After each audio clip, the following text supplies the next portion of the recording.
अब paper leak के कारणों और समाधान के रास्तों तक पहुंचना है, ताकि घर से दही शक्कर खाकर, अपने अपने भगवान का आशीर्वाद लेकर, माता पिता की दुआएं लेकर और साल भर की कड़ी मेहनत के बाद नौकरी के लिए परीक्षा दिया हुआ देश का युवा पेपर लीक के बाद निराश होकर न लौटे, फिर ईमानदार भर्ती सिस्टम की चाहत में सड़क पर लाठी न खाए। इसीलिए समझते हैं कि भारत में करोड़ों युवाओं को नौकरी के लिए रुलाने का जिम्मेदार कौन है। पहले नंबर पर वो पेपर माफिया जो सिस्टम के कुछ लोगों से सांठगांठ करके पेपर लीक कराता है। नंबर 2 पर भर्ती व्यवस्था से जुड़े लोग जिन्हें पेपर माफिया खरीदता है। नंबर 3 पर वो कुछ युवा जो मेहनत करने की जगह पेपर माफिया से पेपर खरीदकर भर्ती इम्तिहान पास करना चाहते हैं। नंबर 4 पर जिम्मेदार है वो कोचिंग संस्थान जिन्होंने शिक्षा को बाजार बना रखा है। वो कोचिंग मालिक जो अपने यहां से ज्यादा भर्ती दिखाने के लालच में पेपर माफिया के साथ हाथ मिलाकर लाखों युवाओं के साथ खिलवाड़ करते हैं। नंबर 5 पर जिम्मेदार है राज्य सरकारें जो भर्तियों को लटका कर रखती हैं, बेरोजगारों की संख्या बढ़ने देती हैं, एक एक पद के लिए सैकड़ों दावेदार हो जाते हैं, जैसे सामान कम और खरीदार ज्यादा होने पर कालाबाजारी बढ़ती है।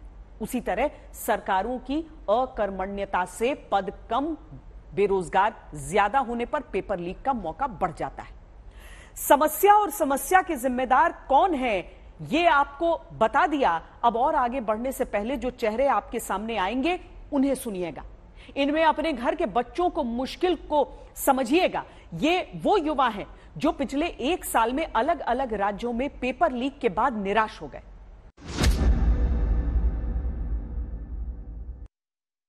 सरकार भी मर चुकी है, पुलिस भी मर चुकी है और पूरी व्यवस्था भी मर चुकी है। आज युवाओं को भरोसा नहीं है। मैं बार बार पेपर देता हूँ और पेपर लीक हो जाता है, और पेपर लीक होने के बाद जब घर में हम लोग जाते हैं, किस मुंह से हम लोग घर में जाए ये हमें समझ में नहीं आता है। घर वाले ये सोचते हैं कि हम करें तो करें क्या। 1 बार 2 बार 10 बार 100 बार बीएड बीटीसी जितनी परीक्षाएं हैं, हर परीक्षाओं में यही होता है, पेपर लीक हो जाता है। ये फेलियर किसका है? जो भी कमियां हो रही हैं, सोचिए कैसे व्हाट्सएप हो जा रहा है, कैसे हर पेपर में ही ऐसा हो रहा है कि आउट हो जाता है पेपर। तो पता नहीं क्या है, हर पेपर में यही हाल हो रहा है, हर पेपर आउट हो रहा है। परीक्षा के पीरियड में पहली बार ऐसा हमें लग रहा है कि बीच में आधे घंटे के बाद 1 घंटे के बाद हो गया है पेपर आउट।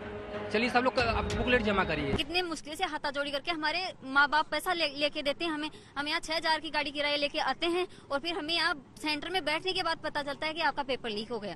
तो बताइए हम ऐसी स्थिति में क्या कर सकते हैं। और हमारे घर वालों ने कितनी उम्मीदें देख रखी थी। हमारे बूढ़े जो माँ बाप हैं वो ये उम्मीद कर रखे थे कि वो कैसे घर पे काम करते हैं कि हमारा बेटा बेटी नौकरी लग जाएगा तो हमारे अच्छे दिन आएंगे। मेरी एक छोटी सी बेटी है, 3 साल की बेटी है। जब भी मैं उससे बात करती हूँ या जब भी घर पे आती हूँ तो ऐसे बोलती है, मम्मा नौकरी लग गई, कैसे आ गई घर पे, नौकरी लग गई क्या। तो सरकार है उसे एक्शन लेना चाहिए, क्योंकि बार बार जो पेपर फूट रहे हैं और विद्यार्थी के जो नुकसान हो रहा है उसकी वजह से सरकार को पेपर कैसे फूट सकता है। तो बार बार पेपर लीक हो जाते हैं, कौन जिम्मेदार है? इसको तो सरकार जिम्मेदार होगी ना। निर्दोष छात्रों पर लाठीचार्ज करते हैं नीतीश सरकार, ये हम लोग नहीं सहेंगे।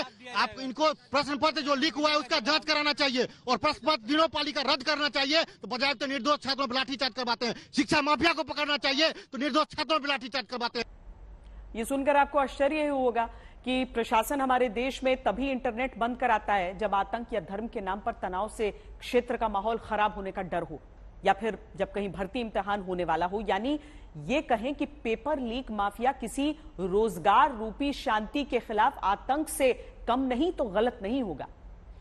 कहीं भी पेपर लीक के 4 रास्ते माने जाते हैं। पहला, जिन्हें पेपर सेट करने का जिम्मा दिया वही ईमानदार ना हो।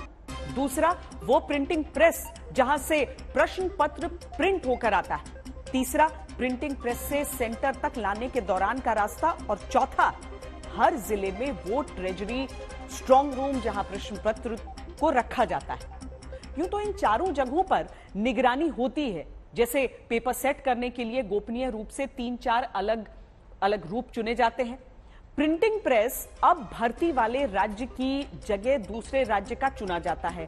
पेपर को लाने का अलग अलग रूट तय किया जाता है, सुरक्षा घेरा होता है। ट्रेजरी स्ट्रांग रूम को सीसीटीवी की निगरानी में रखा जाता है।